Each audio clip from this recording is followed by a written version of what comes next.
The FAA launching an investigation after two planes nearly collided on the runway at JFK. The terrifying moment involved one plane about to take off.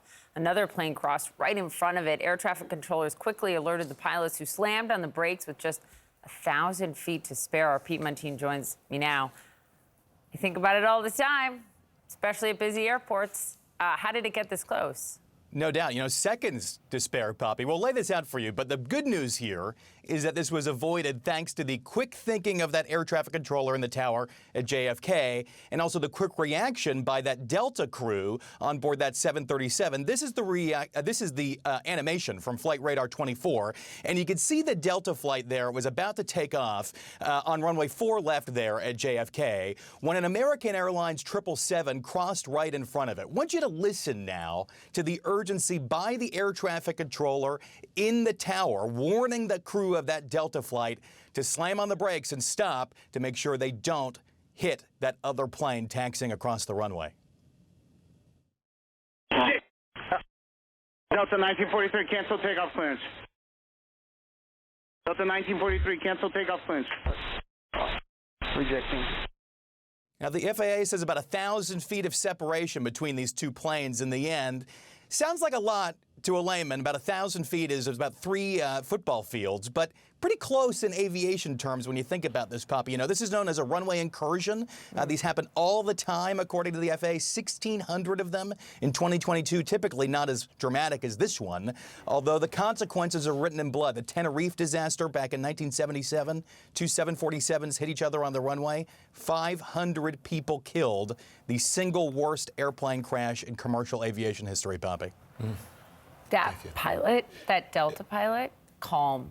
Very calm. Hey, can I ask you something, Pete, that I'm not quite sure about? So the Delta plane was about to take off. Do you know how fast was it gaining momentum, or was it just the beginning of the taxi? They were accelerating for takeoff, and this is something that pilots practice all the time in the simulator. They're typically not very often confronted with it in real life, and so they were just about before the speed that you need to take off. You have to commit at a certain point, and so once you hit that speed, you have to keep flying. Yeah. They did not get there just yet, and so thankfully they were able to stop and accelerate, stop before that 777 that was still on the runway.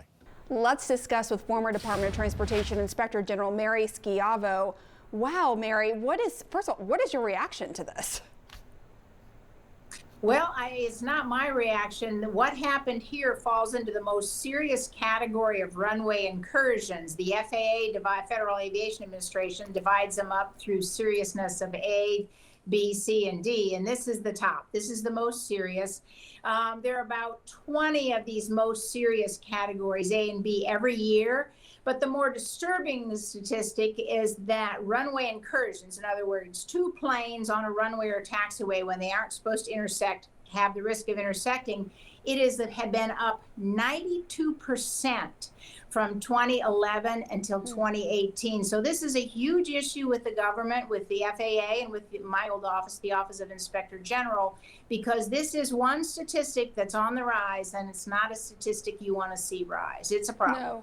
And of course it is all under investigation, but why is it on the rise? Well, many reasons. I mean, obviously aviation has increased over the years, but the studies that have looked into why this is occurring blame many different things. There have been many kinds of equipment, many programs that the FAA has proposed. They've put some forth. One was called AMAS. It was nicknamed AMAS, and it was scrapped, and now they use ASDE, airport surface detection equipment, and they're working on specialized runway lighting to give pilots and air traffic controllers clues as to when there's intersection. But the problem is a lot of these programs have been on development a long time. Not all of the aircraft are equipped with them. Obviously, commercial carriers are equipped with the most recent, most modern equipment, but general aviation are not.